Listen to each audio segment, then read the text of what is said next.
I just love this. I hope somebody's like, hey, I love your book sleeve. And I'll be like, oh my gosh, let me tell you about it. And I'm gonna run down every single book right here. Shocked is all I can say. And the man really ate. The man really ate. Merry Christmas, you filthy animal.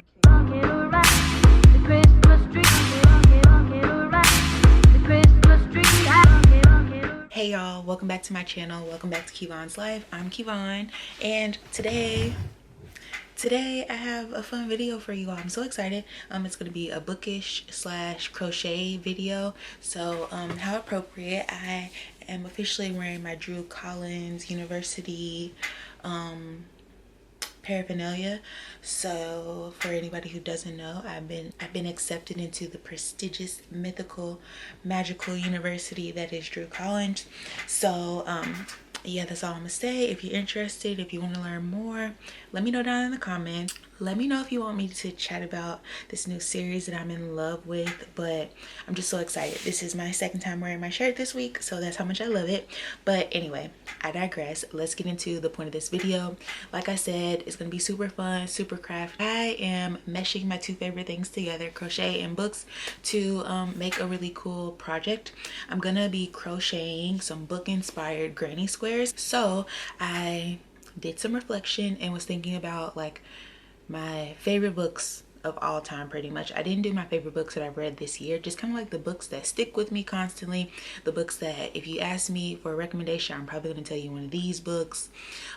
Books that have created this hyper fixation on an author, I have to read their whole catalog kind of thing. Books like that. So I picked out 8, which was a little tricky, but I didn't want to make this too overwhelming. I didn't want this to be a super like long drawn out project.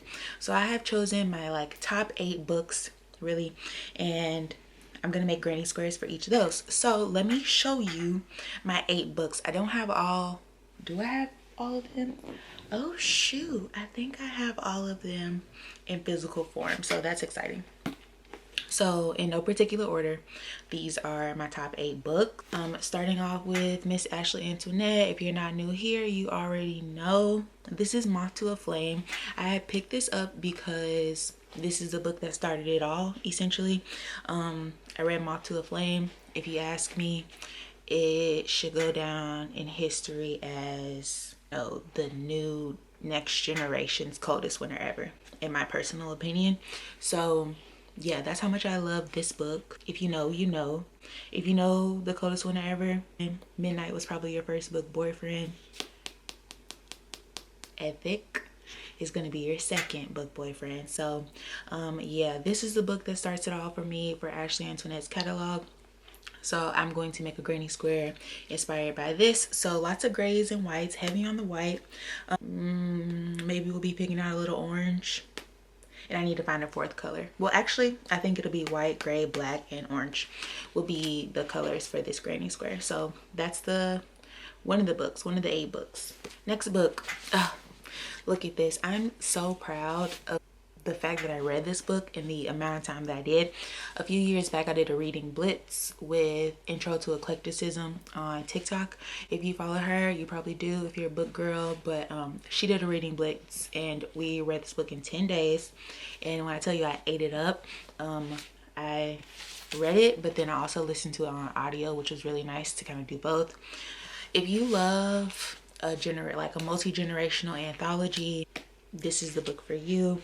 This book is beautifully written. I just love it so much. It takes you through like 70s culture, 70s HBCU culture.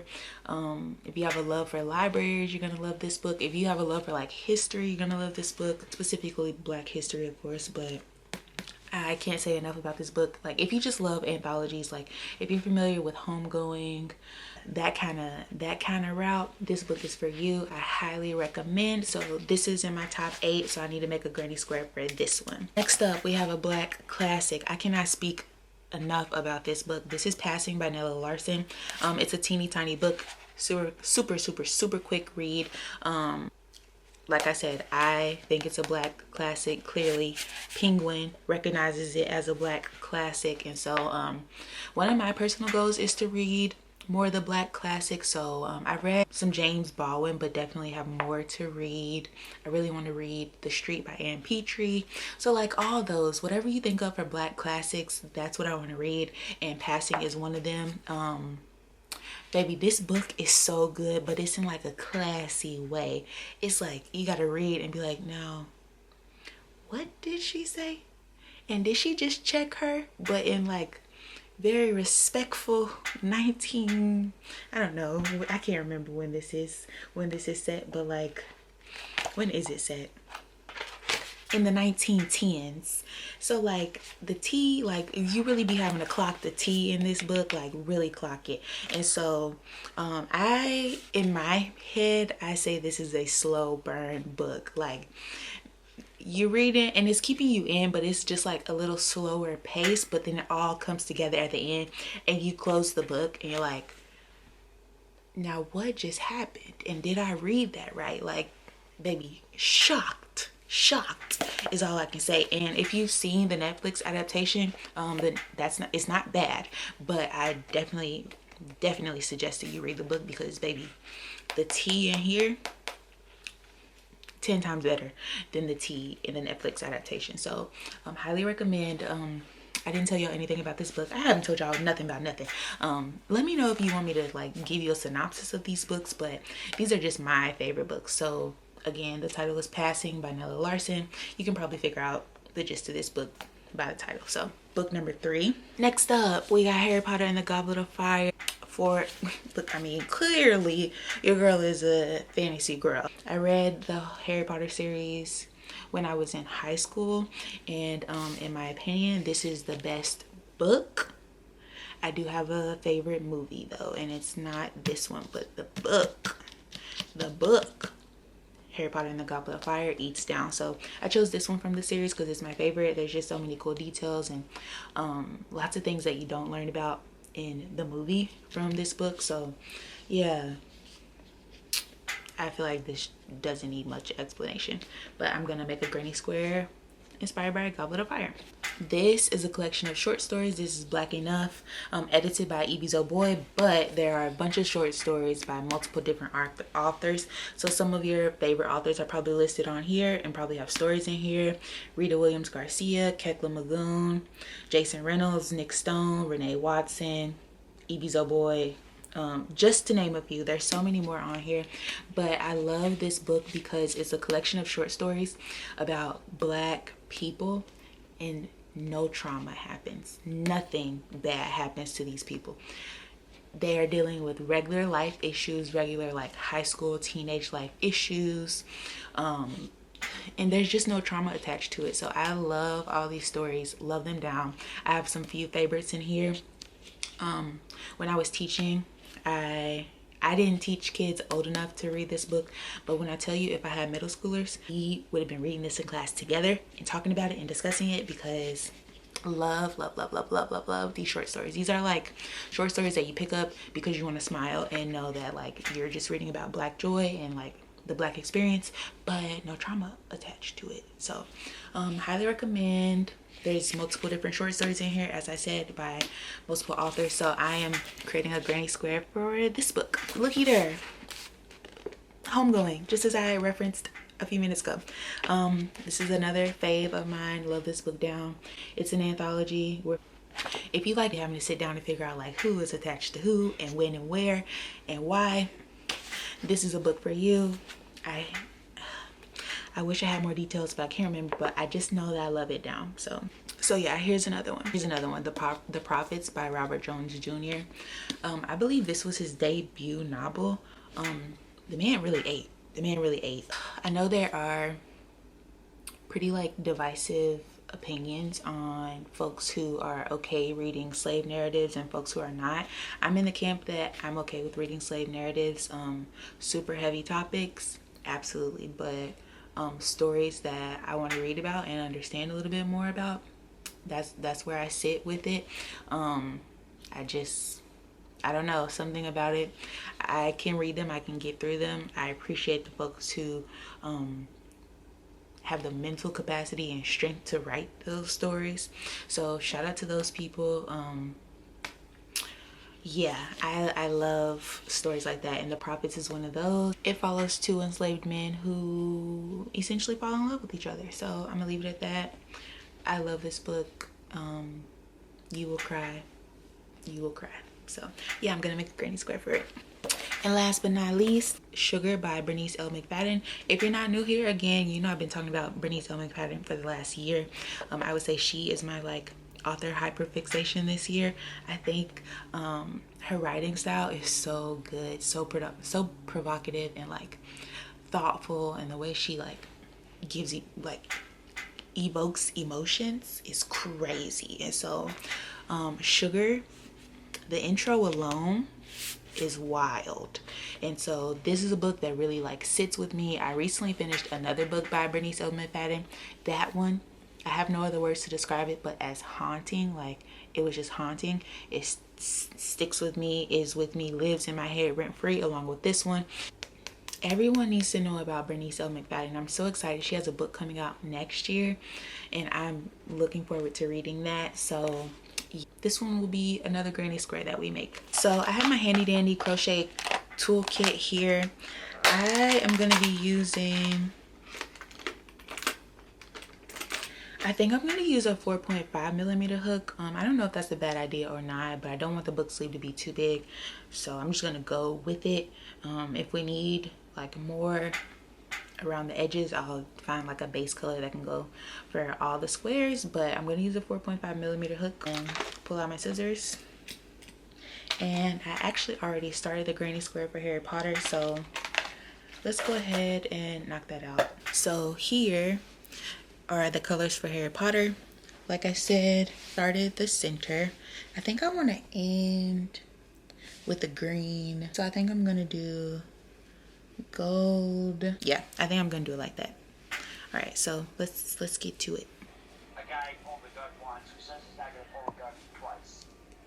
You know, or who's gonna say he's gonna get on a drug spree and go rob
Saw me finish the Harry Potter granny square.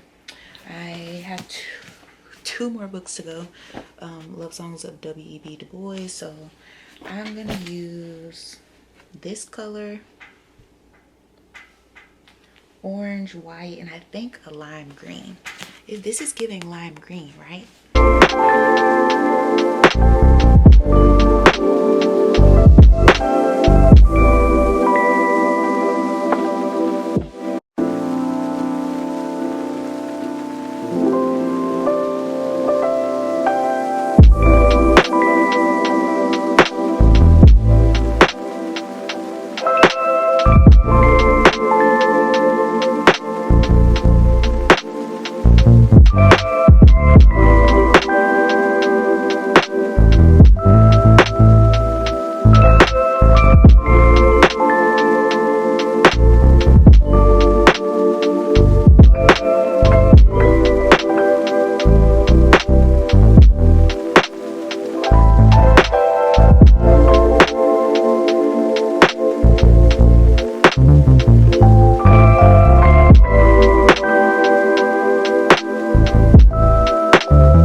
square for this book.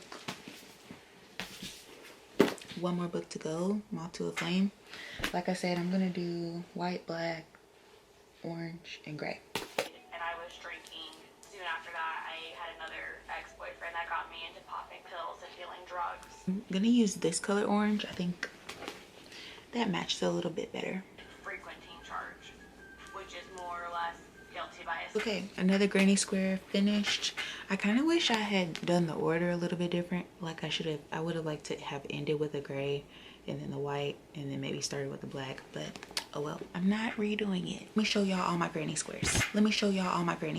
Okay, so Moth to a Flame, The Prophets, Harry Potter and the Goblet of Fire, Black Enough, this is Homegoing, and this is The Love Songs of W.E.B. Du Bois. This one is Passing by Nella Larson, and this one is Sugar by Bernice L. McFadden. So I have 3, 4, 5, 6, 7, 8 granny squares. I don't think they're going to be big enough for book sleeve, so they are going to need like some edges, but that's okay. Because if I put 6 together, it's too big, I think. Okay, we need to figure out how we're going to put these together, but we'll do that later. Hey y'all, it's the next day. All of my granny squares complete, but I decided I'm going to change the way I put the book sleeve together. So I'm going to make one of the book sleeves that folds like an envelope. I'll post a picture here. So I needed to make one more granny square and that should be a decent sized book sleeve. So the book that I decided to add is Demon's Dream by L. Kaysen. I read this book this year and I love it so much, and so I know the books that I picked were not books that I read this year. They were just kind of like my all-time favorite books.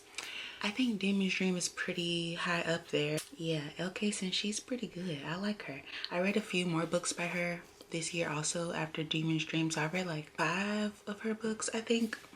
Maybe 6 total. And I really liked all of them. So I made a granny square inspired by Demon's Dream. So that would be the last square. I had just I linked the granny squares together just with some stitch markers just to see if it would fit and fold up the way I need it to, and it looks like it's gonna do what it's supposed to do. So now we can put them together, probably just with a simple whip stitch or a mattress stitch. But this is what we have. I'm probably gonna play around with the placement of each of these granny squares, but I just put it together quick just to see what it was looking like and if it would fold up like I needed to and fit a book, and it do. So yeah, like I think I'm definitely gonna move these orange ones since it's kind of like orange heavy, move those around, but then we're gonna sew this up together and then wrap up this video.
finished product of my book sleeve. So I needed a button.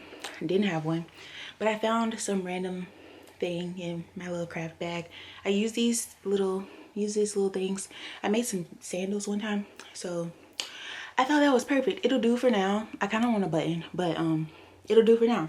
So I just quickly tied it on, and then it fits perfectly in the hole of the granny square, so it'll do the job. It does the job. This was a very cute, fast project, and I love it. Wow, like the colors, like I actually really love how random it is. I don't love these two orange pieces being next to each other, but it is what it is. Super cute, super fast project for anybody who might want to try to make one themselves.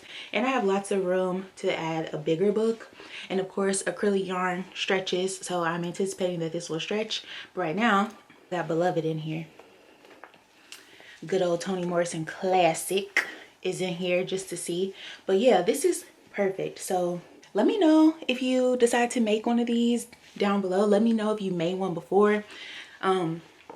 I don't know if I told y'all, but I used the size 4.5 millimeter hook, and the way that I planned to put the book sleeve together, I should have probably used a 5 millimeter hook so that the granny squares would have been a little bit bigger, but we troubleshooted and this works just fine. So this is very cute. I love it. I am actually really excited that this one is in the middle, because yes, let me tell you about my book inspired granny square book sleeve. And I just love this. I hope somebody's like, hey, I love your book sleeve, and I'll be like, oh my gosh, let me tell you about it. And I'm gonna run down every single book right here, okay? Every single one, because all these books, they mean something to me. So yeah, thank you so much for watching. Let me know if you make a book sleeve down below in the comments. Let me know if you want to see anything else. Let me know if you've read some of these books before. Let's talk about it, okay? Let's talk about it. So yeah, y'all, thank you so much for watching this video. If you know someone who you think might be interested in my videos, please share my channel with them. It's Vlogmas. I'm posting almost every day.